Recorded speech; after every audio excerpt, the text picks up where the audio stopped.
Olá, começa aqui mais um episódio do Macro Review, o podcast de economia do C6 Bank. Nesta edição, a gente vai falar da produtividade da economia brasileira, que não vai bem não. Os dados mostram que a capacidade do Brasil de gerar riqueza a partir do seu capital humano está paralisada.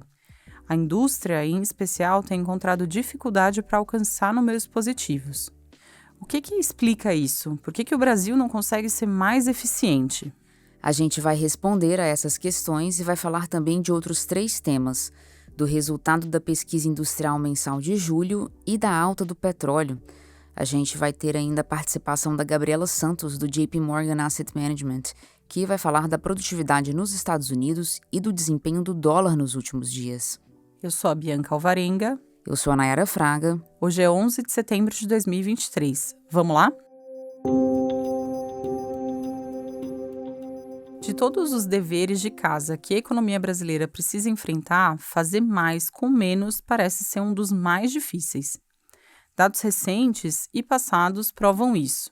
Um estudo divulgado pouco mais de 2 semanas atrás pela Confederação Nacional da Indústria, a CNI, mostrou que a produtividade do trabalho na indústria da transformação, que é aquela que transforma matérias-primas em produtos finais ou intermediários, como a fábrica que usa o aço para fazer uma geladeira, a produtividade do trabalho nesse segmento da indústria caiu quase 3% em 2022. Foi a maior queda anual, tirando 2021, desde o início da série histórica, que começou no ano 2000. A pandemia teve um papel relevante nisso. A desorganização das cadeias globais de produção, que provocou a escassez de insumos essenciais e elevou os custos de produção, isso prejudicou a fabricação de bens aqui e no resto do mundo.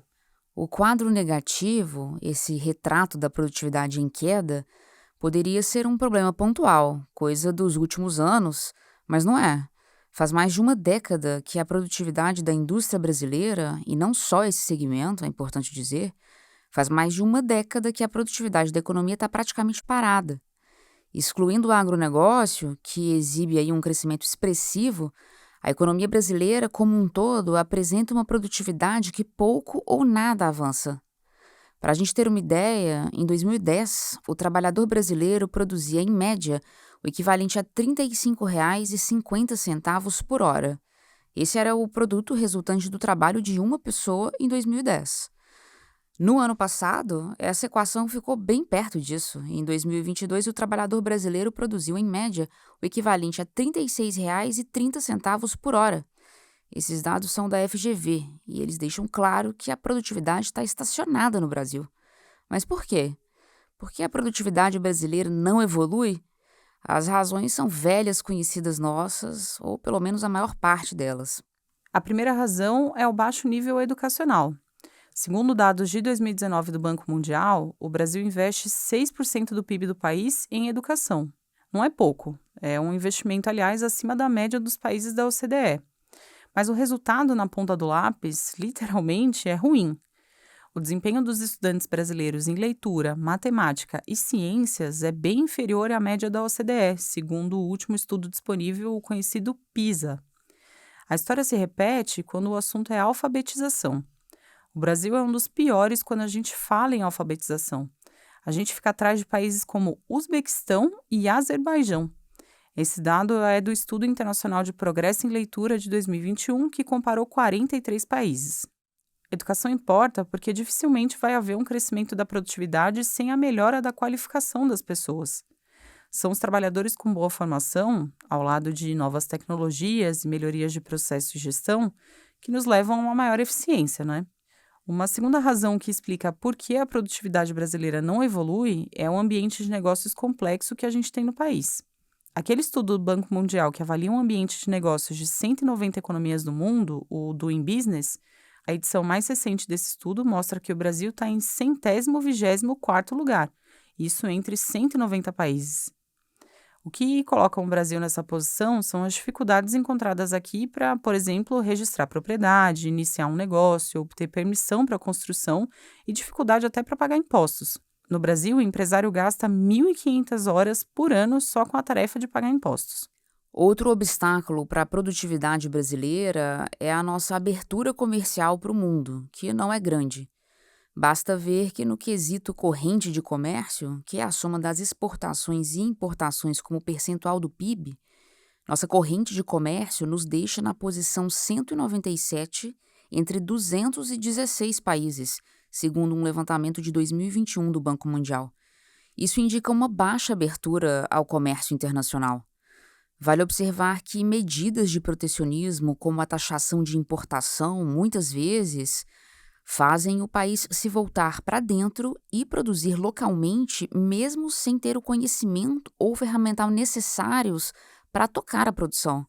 O resultado é a redução da competitividade e, portanto, uma produtividade menor. E um quarto motivo para a baixa produtividade da economia brasileira, nesse caso em especial da indústria, é o maquinário ultrapassado. Quase 40% das máquinas e equipamentos das empresas industriais no Brasil estão perto ou já superaram a idade indicada pelo fabricante como ciclo de vida ideal, segundo um estudo da CNI.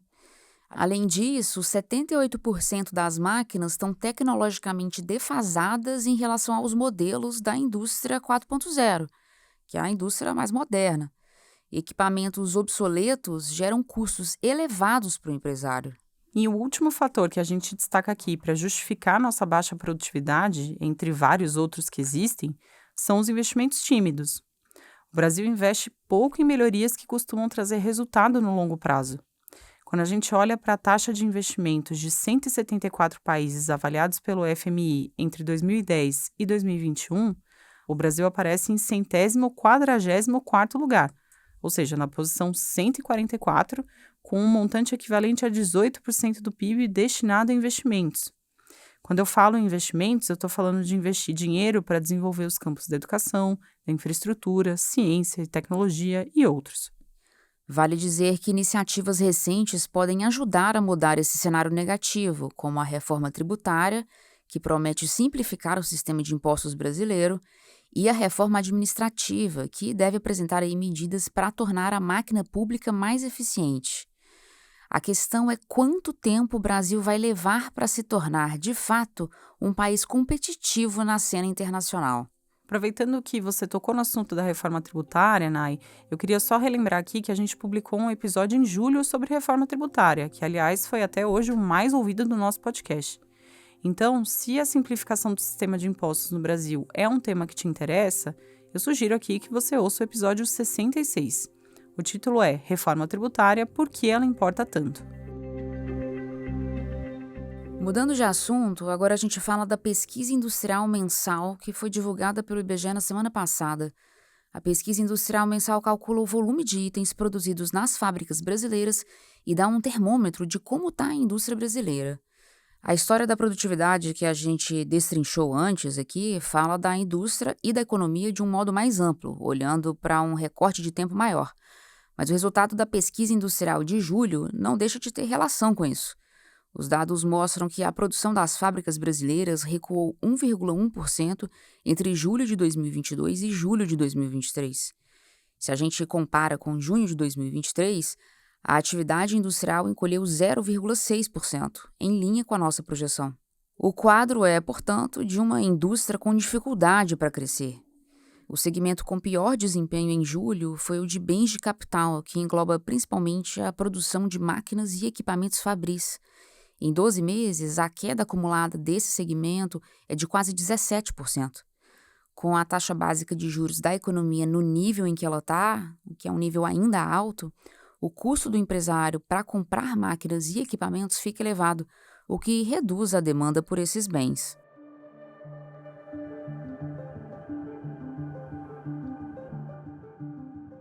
Partindo para os Estados Unidos, o assunto é a economia forte.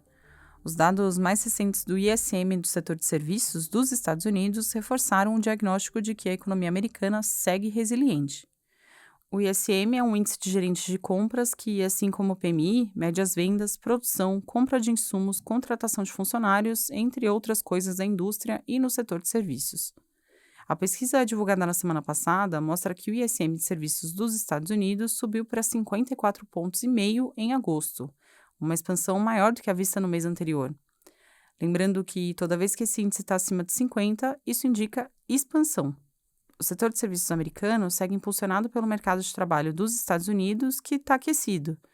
Isso gera renda e mantém o consumo de serviços elevado no país. A percepção de um consumo forte em território americano corrobora a expectativa de que os juros vão ficar elevados nos Estados Unidos por um bom tempo. Agora a gente fala de petróleo. A Arábia Saudita e a Rússia anunciaram na semana passada que vão seguir em frente com o corte na oferta de petróleo no mercado global até pelo menos dezembro de 2023. Eles já vinham estendendo esse período, a cada mês eles estendiam um mês. Agora o anúncio é de que vai pelo menos até o fim de 2023 o corte. A Arábia Saudita, então, vai manter a redução de 1 milhão de barris de petróleo por dia, o que corresponde a quase 10% da produção total do país para um dia.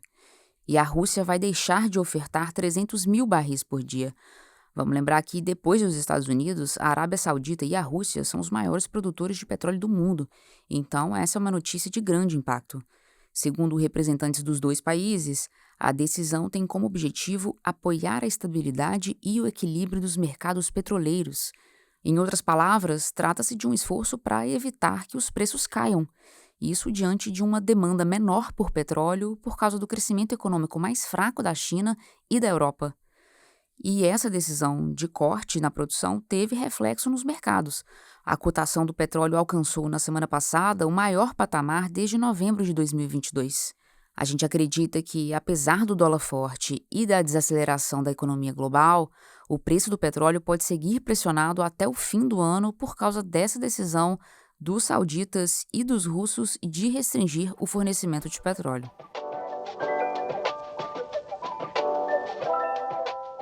Agora a gente passa para o quadro Mercados Globais. É o espaço em que a Gabriela Santos, estrategista do JP Morgan Asset Management, analisa o movimento dos mercados lá fora e a forma com que os investidores estão recebendo as notícias do campo econômico.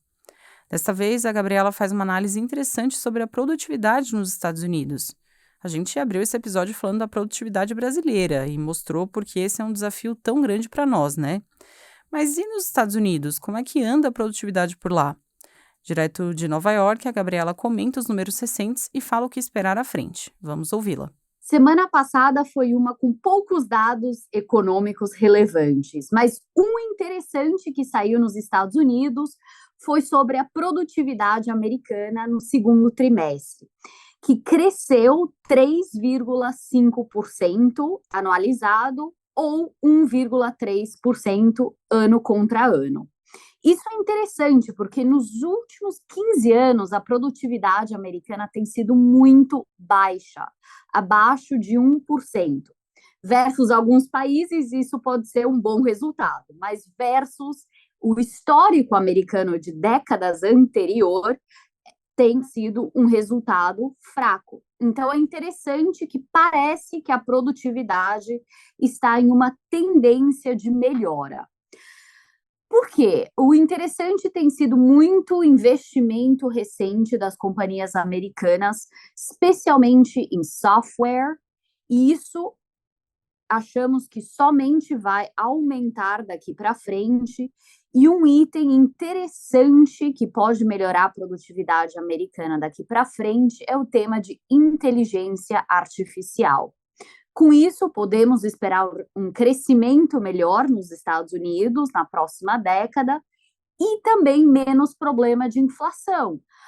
Se os trabalhadores são pagos um salário mais alto, mas a sua produtividade está aumentando, isso não é uma preocupação inflacionária, como seria o caso se não tivéssemos um aumento de produtividade. Então, vale a pena ficar de olho nisso, mas um tema de longo prazo. A Gabriela também falou do desempenho do dólar.